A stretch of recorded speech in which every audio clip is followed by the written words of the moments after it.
Emperor की माँ यानी कि क्वीन एम्प्रेस से मिलने के लिए उसका भाई यानी कि प्राइम मिनिस्टर झैंग त्यांझाओ आता है।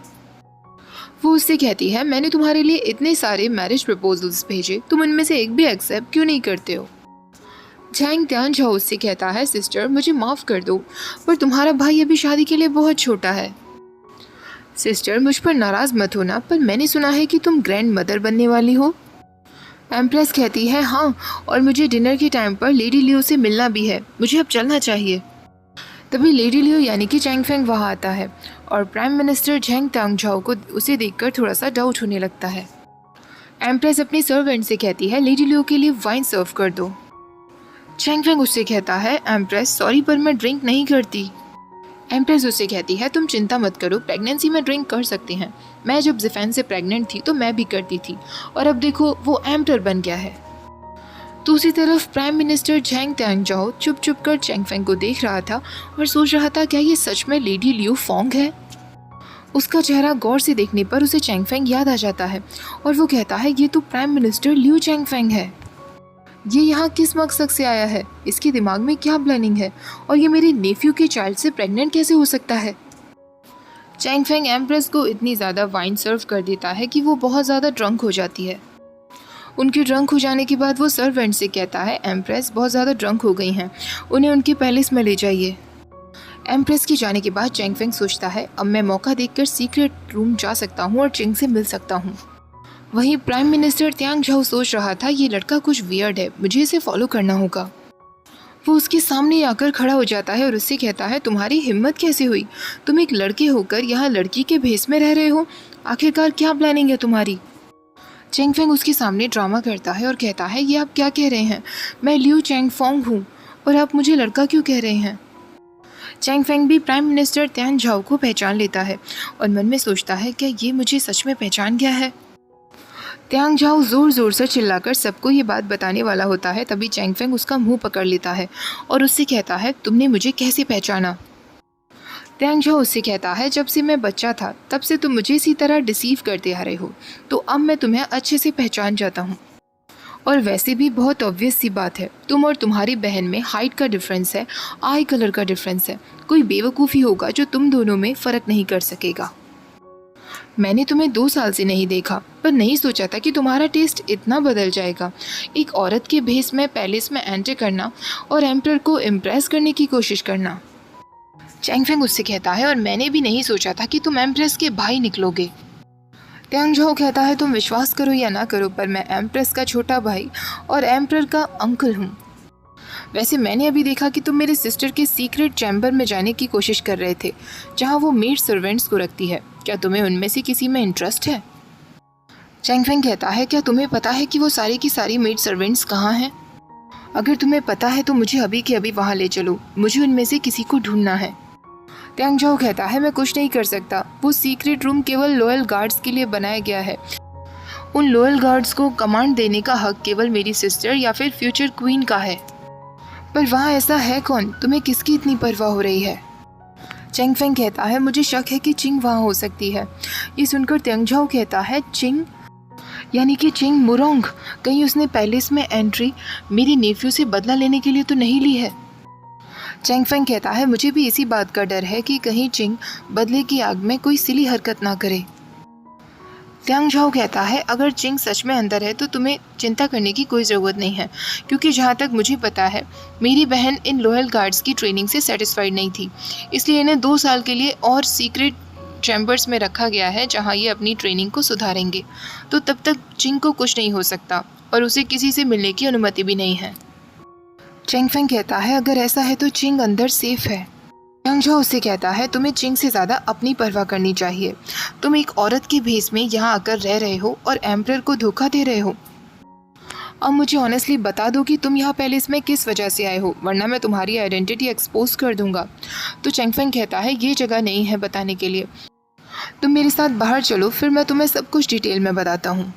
चैंग फेंग के सब कुछ बताने पर त्यांझाओ ज़ोर ज़ोर से हंसने लगता है और उससे कहता है, तो तुम अपनी सिस्टर को हेल्प करने के लिए एक औरत बनकर यहाँ पैलेस में आए हो, इससे ज़्यादा अच्छा आइडिया तुम्हें नहीं मिला। मैं तो अब उस दिन का इंतज़ार कर रहा हूँ जब तुम मेरे ग्रेट ग्रैंड नेफ्यू को जन्म दोगे, तुम वैसे ये कैसे करने वाले हो। वैसे तुम पहले से सच में काफ़ी मोटे लग रहे हो। तुम इतने ओल्ड फैशन तो हो नहीं जो पिलो ठूस कर यहाँ आ जाओगे। क्या तुम सच में प्रेग्नेंट हो? पर ऐसा कैसे हो सकता है? मैंने कभी नहीं सुना कि आदमी भी प्रेग्नेंट हो सकते हैं। चैंग फेंग कहता है ये सब तुम्हारी बहन की वजह से हुआ है। उसे ड्रंक करने के लिए मुझे 8 जार ऑफ वाइन्स पीने पड़े, जिस वजह से मेरी बैली इतनी बड़ी दिख रही है। कैंग झाओ कहता है इसका मतलब तुम सच में अपनी सिस्टर के लिए क्वीन बनना चाहते हो?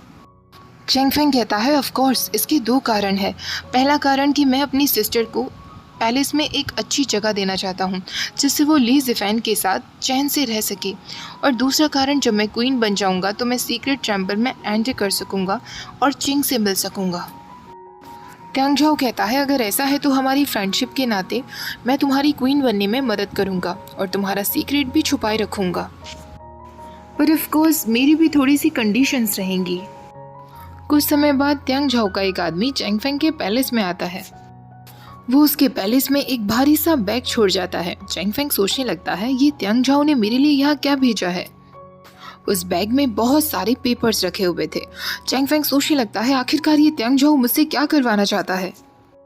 उसमें एक लेटर भी था जिस पे लिखा हुआ था यही मेरी रिक्वायरमेंट्स हैं। तुम्हें मेरी जगह प्राइम मिनिस्टर वाली सारी रिस्पॉन्सिबिलिटीज निभानी है।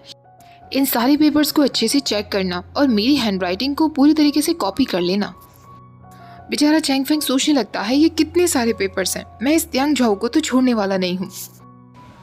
चैंग फेंग को एक स्क्रॉल के दौरान पता चलता है कि एम्परर ने अपने काफ़ी सारे सामंतों की पावर घटा दी है और काफ़ी सारे मार्की मैन सीमा रेखा पर तैनात हैं और अपनी आर्मीज़ को बढ़ाए जा रहे हैं और लोगों के लिए टैक्स की समस्या बढ़ती जा रही है।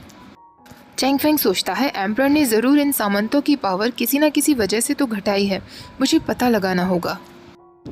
चैंग फेंग पैलेस के बाहर जाकर खड़ा हो जाता है और अंदर की मीटिंग की सारी बातें सुनने की कोशिश करता है।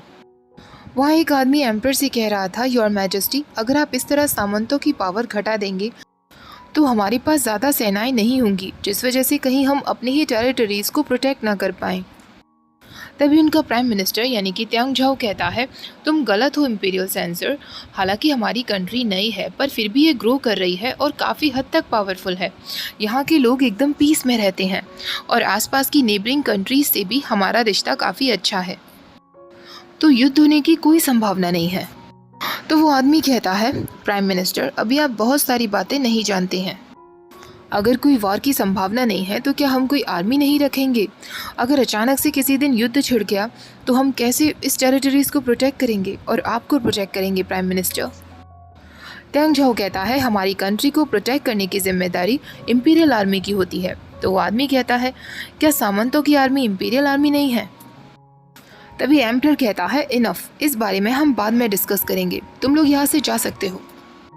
चैंग फेंग जो छुपकर ये सब देख रहा था कहने लगता है ऐसा लगता है ली ज़िफ़ैन ने जानबूझकर ये सब किया जिससे सामंतों को बाहर किया जा सके। ली ज़िफ़ैन और प्राइम मिनिस्टर के बीच में ज़रूर कुछ ना कुछ तो चल रहा है। ली ज़िफ़ैन चाहे जैसा भी हो पर कंट्री को गवर्निंग करने में काफ़ी अच्छा है। सबके जाने के बाद भी त्यांग झाओ अभी भी एम्परर के पास ही था और उससे कह रहा था नेफ्यू, तुमने इस मौके का फ़ायदा उठाकर उन सबको बता क्यों नहीं दिया कि तुमने क्यों सामंतों की पावर घटा दी है। चैंग फेंग सोचने लगता है ये दोनों अभी भी आपस में बातें कर रहे हैं और फिर से कान लगाकर उनकी बातें सुनने की कोशिश करता है। एम्परर कहता है अंकल, क्या आपको पता है इन सामंतों के पास कितनी सेनाएं हैं? त्यांग झाओ कहता है जहाँ तक मुझे पता है 500,000 सेनाएं हैं। एम्परर कहता है इतनी सेना तो बॉर्डर पर तैनात मार्कीज मैन के पास ही है, हमारे पास केवल 600,000 ट्रूप्स हैं। अगर उन सब ने रिबेल करने की ठान ली तो हम मुसीबत में पड़ सकते हैं। तभी त्यांग झाओ चैंग फेंग को ताकाझाकी करते हुए देख लेता है। एम्परर कहता है मैंने इस बार तो उन सबको वार्न कर दिया है पर मुझे नहीं पता कि कब तक ये आइडिया काम आएगा और इन सब से कैसे डील करना है।